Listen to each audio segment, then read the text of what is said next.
We the people, we the people, we the people, we the people. United States of America.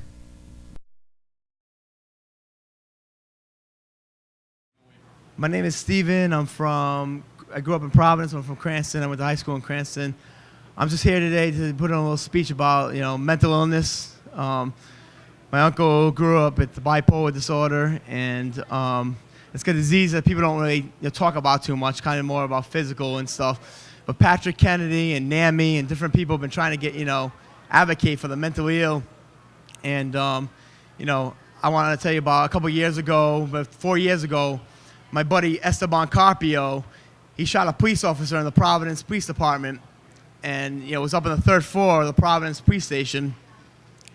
And he jumped out the window, ran down Washington Street, and the cops, beat the motherfucking shit out of him because he was just trying to, I think we should go back to the days where we had like police standards and ethics, and I just think the berries, they treated me like garbage, beat me with batons, and throw stuff in my face, pepper spray me, and I just think we need to go back to good times. Michael Jackson tried to get, black and white people holding hands, and it's crazy. In Harlem, like 40 years ago, you could never see that shit. You know what I'm saying? People have changed.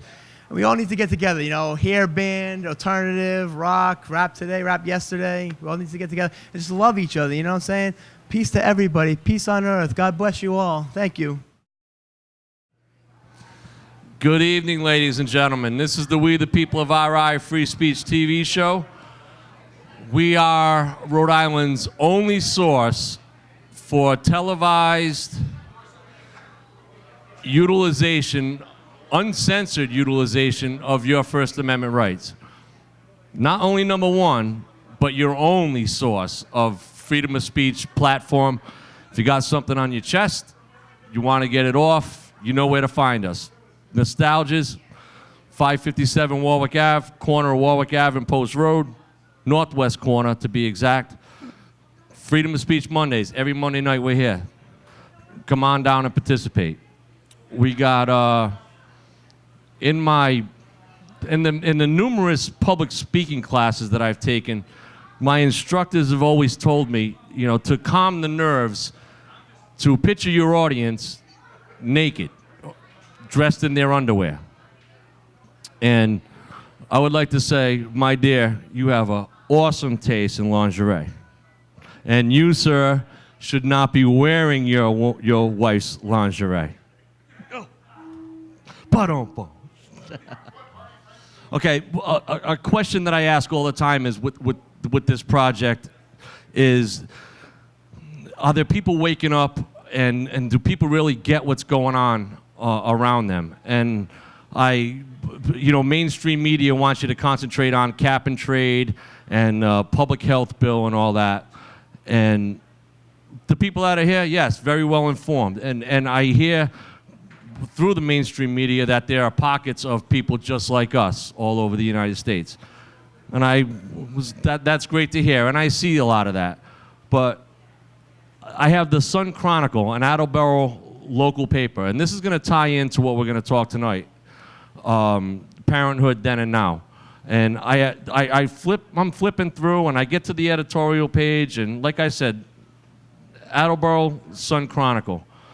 And I don't know which article to read here first, but I'll go this way. In the midst of mainstream media wanting us to concentrate on the cap and trade and all this, big stuff that's going on, the public health bill going on, and Nancy Pelosi, the only thing that's holding that back is what we're going to call it. Now listen to this, people, and this is very important. This ties into what's going on tonight. Pauline DeWitt from North Attleboro.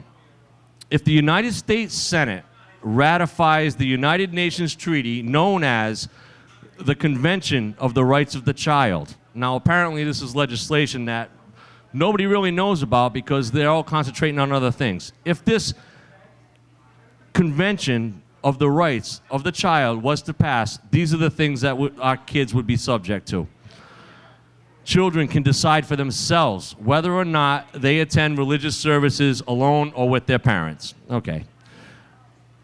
They can overturn, this is the one I find most despicable.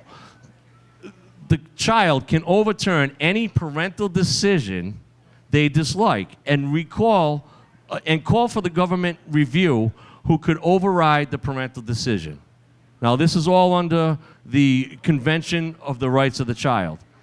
Teaching Christianity will no longer be allowed in private or public schools. Parents will no longer have the option of keeping their children out of sex education classes.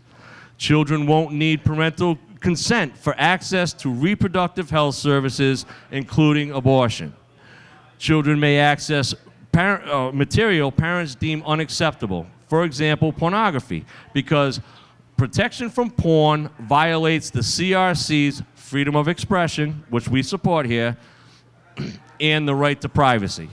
That's questionable, and that should be conducted amongst the parent, amongst the family unit, which we're going to discuss here tonight. Children will have, and Paul LaRue, this is to you. Under this Convention of the Rights of the Child, children will no longer have the rights to be homeschooled. Paula, yes, we'll talk about that in a minute. So that was the last thing. Our senators are not defending our Constitution and will be violating their sworn oath to uphold our freedom if they ratify this treaty. Okay, so now I'm going to go into the next little thing I thought was cool. This is a local issue. We have in the city of Attleboro a healthy and competent, from what I have heard, a well-liked fire chief being forced to retire due to a new rule, or due to some rule made up years ago. And I realize he is appointed and not elected. Yet, we have 70, 80, and 90-year-old incompetent U.S. senators with failing health and narrow-minded thinking being reelected year after year to make decisions for us. When will the madness end? And that ties into the first thing, this Convention of the Rights of the Child. These are the people that are voting on this stuff. And